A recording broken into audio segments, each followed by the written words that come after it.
Three perps are dead.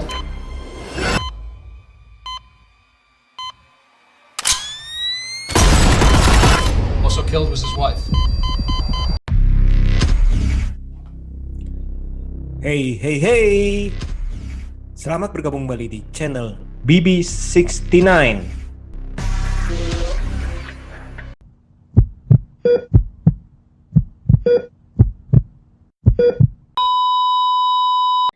Hey. Selamat bergabung kembali di channel BB69. Sobat BB69, pada episode kali ini kita akan membahas sebuah film aksi terbaru yang berjudul Tom Clancy's Without Remorse, atau yang sering dikenal sebagai Without Remorse. Sebelum kita membahas lebih lanjut lagi, jangan lupa nih untuk para sobat BB69 untuk menekan tombol subscribe, like, dan juga lonceng notifikasi agar para sobat tidak ketinggalan review-review terbaru kami lainnya. Film ini sendiri berkisah mengenai seorang pria yang bernama John Clark yang merupakan anggota pasukan khusus Navy SEALs. Pada satu malam, rumahnya didatangi sekelompok orang yang tidak dikenal yang ditugaskan untuk mengeksekusi dirinya juga istrinya yang sedang hamil. Walau John lolos dari maut, namun ternyata nasib malang menimpa istrinya dan sang bayi yang masih ada di dalam kandungan, yang mengakibatkan mereka itu meninggal. Dalam keadaan duka dan dendam, John berusaha mencari kelompok dan sosok yang bertanggung jawab atas kematian istri dan bayinya tersebut. Namun yang dia tidak duga adalah ia terseret di dalam satu yang lebih besar atau konspirasi yang lebih besar lagi yang sudah mengakibatkan banyak korban lain nih. Film ini sendiri merupakan adaptasi bebas dari novel laris dengan judul yang sama yang ditulis oleh Tom Clancy. Beliau sendiri sudah menulis banyak novel nih yang terkenal nih, dan karya-karyanya sudah banyak diangkat ke berbagai media, baik itu dari film layar lebar, serial, maupun video games. Beberapa judul film sebut saja The Hunt for Red October, Patriot Game, Clear and Present Danger, dan The Sum of All Fears. Terus sedangkan untuk video gamesnya, para penggemar video games pasti sudah sangat familiar dengan video game seperti The Ghost Recon, Rainbow Six, The Division, dan saga dari Splinter Cell. Untuk proyek Without Remorse ini sendiri sebenarnya sudah dikembangkan sejak novelnya dirilis, yakni tahun 1993. Namun, seperti yang kita ketahui nih, dalam perkembangannya sepertinya seolah-olah proyek film ini timbul dan tenggelam dikarenakan berbagai kendala, entah itu dari teknologinya, entah itu dari budgetnya, dan lain-lain. Adapun aktor yang hampir memerankan menjadi aktor utama ada dua nih, yakni Keanu Reeves dan Tom Hardy. Nah, setelah hampir kurang lebih 20 tahun udah berlalu, akhirnya nih dengan sutradara dan penulis naskah yang baru, maka pemerannya pun diganti nih dan jatuh pada Michael B. Jordan yang dianggap mewakili generasi masa kini. Oke, kita kembali ke pembahasan film ini. Sebenarnya premis yang diberikan di film ini, walaupun sudah usang, sebenarnya masih bisa menjadi sebuah tontonan yang menjanjikan nih. Dan karena ini bisa diolah menjadi sesuatu yang menarik. Tapi ya, bagi saya nih entah kenapa, saya merasa sang penulis naskah ini terlihat tanda kutip itu malas atau kesulitan mengembangkan cerita yang sudah ada nih menjadi sesuatu yang segar atau mungkin up to date dengan dalam arti keadaan masa kini. Karena sewaktu saya menonton, saya merasakan seolah-olah ini saya menonton film aksi tahun 90-an yang tidak ada sesuatu yang spesial nih. Sedangkan untuk naskahnya, saya merasa dialog-dialog yang ada ini bagi saya ini terlihat tidak natural atau agak kaku. Selain itu untuk karakterisasinya sepertinya bagi saya ini mudah ditebak ya.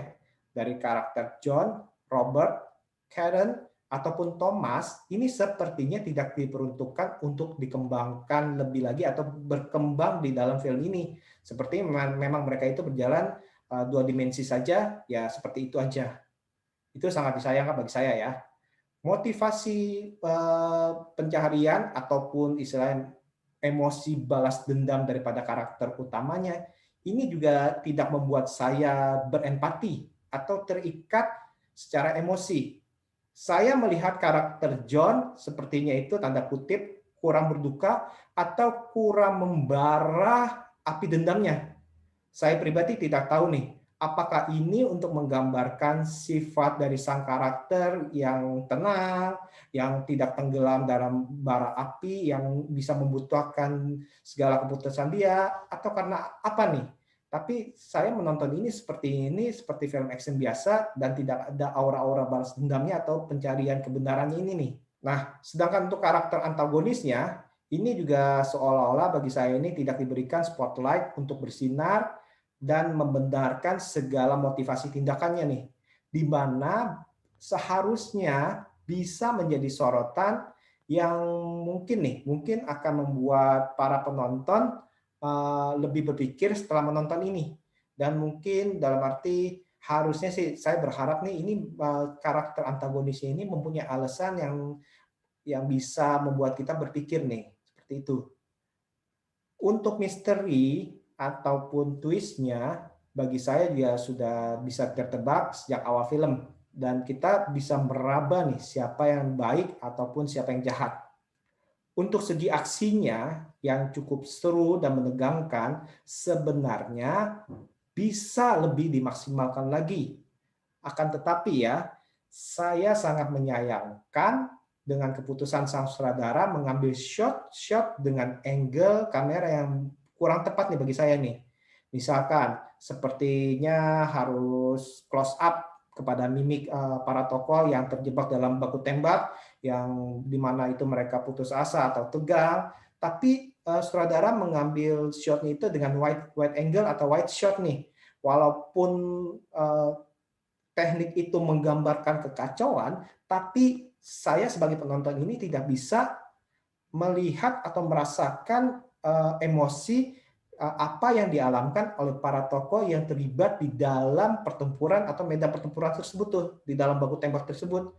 Harusnya kan di saat mereka itu sedang putus asa, sedang gelisah segala macam, itu bisa di zoom atau di close up ke mimik daripada para tokoh tersebut nih, ketakutannya, terus habis itu kekhawatirannya itu, keputusasaannya, kegelisahannya, kesedihannya, kemarahannya, dan tidak perlu selalu diambil dari wide angle. Itu sih kalau menurut saya sih. Itu dan hal itu bagi saya pribadi istilahnya membuat ketegangan atau kenikmatan dalam menikmati adegan aksi tersebut itu menjadi jauh berkurang.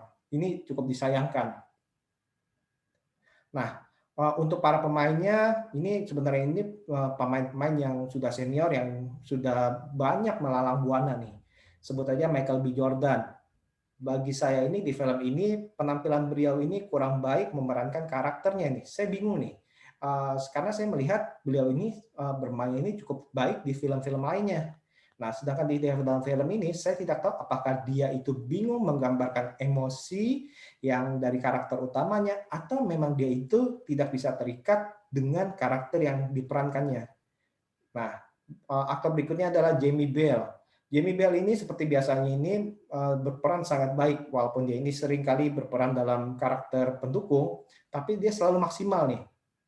Tapi tadi seperti yang saya bilang itu, naskah daripada film ini seolah-olah ini tidak memberikan para karakter untuk bersinar nih. Itu benar-benar saya sayangkan sih, karena saya ingin tahu nih sebenarnya ini karakter yang diperankan Jamie Bell ini, kenapa dia bersikap seperti itu, kenapa dia bertingkah seperti ini, seperti itu. Nah, itu harusnya kan bisa diberikan atau kurang lebih dijelaskan kenapa nih, bukan hanya ya karena dia begitu. Nah, untuk Guy Pearce, ini sayangnya juga tidak diberikan kesempatan untuk mengembangkan karakter yang ia perankan. Dan jujur aja nih, yang menjadi pertanyaan kepada saya nih, atau yang menjadi pertanyaan dalam diri saya, adalah saya melihat nih, kenapa nih kok beliau seperti ini sudah mulai terjebak di dalam peran-peran yang hampir sama di seluruh film nih. Aduh, ini benar-benar sangat sayangkan nih. Nah, overall ini sebenarnya ini film yang sebenarnya menjadi ajang pembuka atau fondasi bagi saga John Clark atau yang dikenal juga sebagai John Kelly dan juga terbentuknya pasukan khusus Rainbow, seharusnya bisa dieksekusi menjadi lebih baik lagi dalam segala aspek. Ini sangat disayangkan nih. Padahal ini kalau misalkan kalau bisa nih, mungkin akan berlanjut lagi menjadi satu saga yang cukup menjanjikan. Oke deh, saya rasa sekian dulu episode kali ini dan nantikan episode-episode kami selanjutnya. See you.